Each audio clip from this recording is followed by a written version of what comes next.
Mythical creatures inspired by real animals. The Kappa. Also known as river children, Kappas are not as innocent as their name suggests. They stem from Japanese folklore and are aquatic creatures who love the taste of flesh, especially that of unsuspecting people and animals who are pulled beneath the cold waters to their watery grave. However, there is hope. If you're polite, the Kappa will spare your life. Kappas are said to be the size of a child, which is actually similar to the size of a giant salamander. They can reach sizes of 5 feet and weigh as much as 55 pounds. They inhabit the same waters that the Kappa does, and if you were faced with a giant salamander, I can assure you, you'd be surprised too. Fortunately, you won't need to be concerned about being dragged mercilessly under the water, but I would still advise you to be polite and respectful to this beast of Japanese rivers. Acromantula. If you're a fan of anything to do with wizards, you'll know that these are enormous spiders that look a lot like tarantulas. There are several similarities between the real-life version and the fictional characters. In the mythical realm, the Acromantula spiders are found in the rainforests of Borneo. They're a giant magical breed created by wizards, and they're usually employed to guard dwellings or treasures. They do have a penchant for human flesh and even their own deceased offspring. When excited, they create a clicking sound and are capable of human speech. Rather pleased with our own human version of tarantulas suddenly. If you're new here, be sure to subscribe and turn on notifications so you never miss an upload. The Gryphon. What on earth could possibly be the inspiration behind a half-eagle, half-lion collaboration? This crazy concoction of animals sports razor-sharp claws, a beak, and talons, and its history goes way back to ancient Egypt. Eagles and lions were considered regal beasts and were believed to have the ability to guard treasure and hold wisdom and power. Other theories suggest it stems from the ancient Greeks. It's possible that this interesting mythological creature was born of the imagination of ancient gold miners, who were actually digging up the bones of a protoceratops. They believed this creature was guarding the precious metal they spent all day digging, and when they tried to assemble the bones, they came up with a crazy mutation of eagle and lion. Mermaids. Interest in mermaids and sirens has never waned, despite centuries having passed since their existence was first mentioned. Many sightings have just reinforced the presence of these underwater beauties who are said to either lure lonely sailors to their doom or help those in need. Turns out, all it was that the sailors were spotting was an unsuspecting manatee going about his business in the ocean.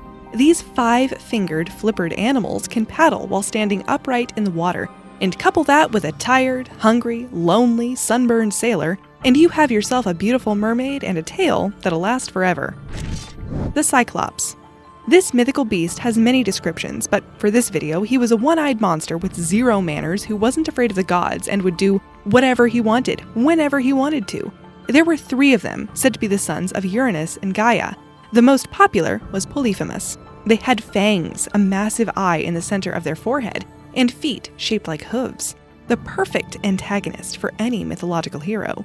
So with that information at hand, would you ever guess that its inspiration could possibly have been an elephant? Hard to imagine, but some archaeologists found the remains of Dinotherium giganteum in the Greek Isle of Crete. This is believed to be a long-removed cousin of the pachyderm. Pachyderms are thick-skinned mammals like rhinos, hippos, and elephants. The skull that was discovered had a gaping hole where the trunk would have been, and that could have given rise to our one-eyed Cyclops. Bigfoot, Sasquatch, Yeti. Where would you go for your best chance to spot Bigfoot? Turns out Washington is it. There have been 2,032 reported sightings of the hairy monster there. California comes in second, and Pennsylvania took third with 1,300. People have claimed to have seen the real deal, taken photographs of footprints, and picked up long hairs all said to belong to the beast. But despite all the evidence, there's nothing conclusive. Most modern-day sightings have been put down to bears, but fossils have emerged that might prove that ancient sightings were in fact real. As recently as 100,000 years ago, there lived a giant ape-like creature called a Gigantopithecus. They stood over 10 feet tall and weighed half a ton. Their demise has been blamed on hunting, and because they were so large, they were very easy to track and kill. Blastend Scroot. Harry Potter fans will know this creature from the books and movies. And if you're not familiar with Harry Potter, these were the result of an experiment that went horribly wrong. This breeding experiment was conducted by Hagrid when he tried to crossbreed manticores and fire crabs. The end result? A crab-like creature that stank of rotten fish and would explosively blast its enemies. It's possible that this little creature has the bombardier beetles for inspiration.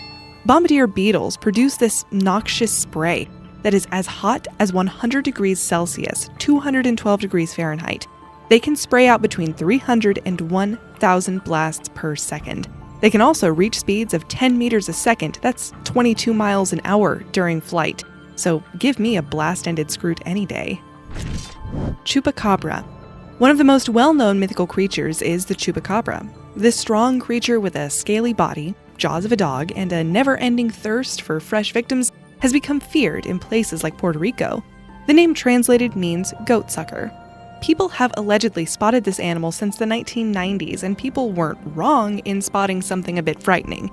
Even National Geographic has confirmed the sightings, although they have a more logical explanation.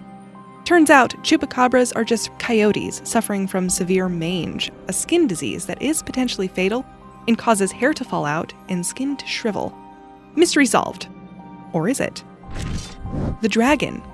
Stories of dragons have been around since anyone can remember, and their appearance and abilities have changed dramatically over time, depending on who is telling the tale and the country of origin. These gigantic, fire-breathing lizards have giant jaws, massive wings, clawed feet, and magical powers, obviously. They're either depicted as evil creatures or water-loving animals who are a sign of fertility and good fortune. Where did the myth of dragons begin? Some believe it could have started from a now extinct crocodile, as there were some fossils discovered in China that could have been mistaken for a fiery dragon. The Komodo dragon has also been attributed to the creation of the dragon myth. Unicorns. Unicorns really gained their popularity during the Middle Ages and the Renaissance, where it was said that Queen Elizabeth I paid £10,000 for one unicorn horn, which she kept with her jewels. Little did she know that she had spent that exorbitant amount of money on a narwhal tusk. Two creatures have been attributed to the existence of unicorns. Strangely, the rhino and then, of course, the narwhal. Unicorns were described as being a wild woodland creature that could only be caught by an untouched human and was a symbol of purity and grace. Hopefully, nobody went out and tried to capture a rhino because the consequences would have been dire. The horn of the unicorn was said to be a cure all during medieval and Renaissance times, and narwhal tusks were often sold as unicorn horn. Alternatively, their horns were made into a powder along with any other tusks available to them and sold for a very hefty price. During the 1700s, the local pharmacies were selling unicorn powder, and unicorn horns were called alicorns. The ancient Greeks wrote about unicorns as if they were real animals and not a mythical creature, and many believe they truly did exist at some point in time. Centaur.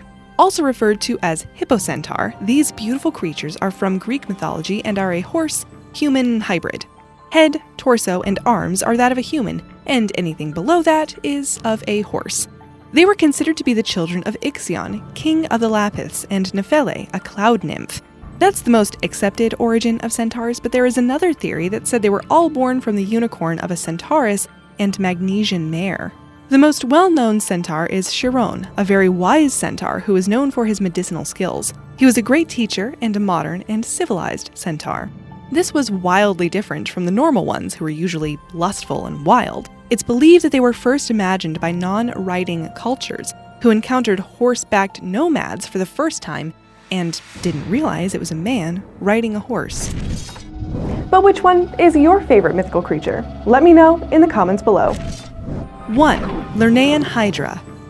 From Greek mythology comes the Lernaean Hydra, a serpent-like creature with many heads, and when you make the mistake of cutting off one, another head grows to replace it. Trying to take down this monster would have been futile. Lernaean Hydra is the offspring of Typhon and Echidna.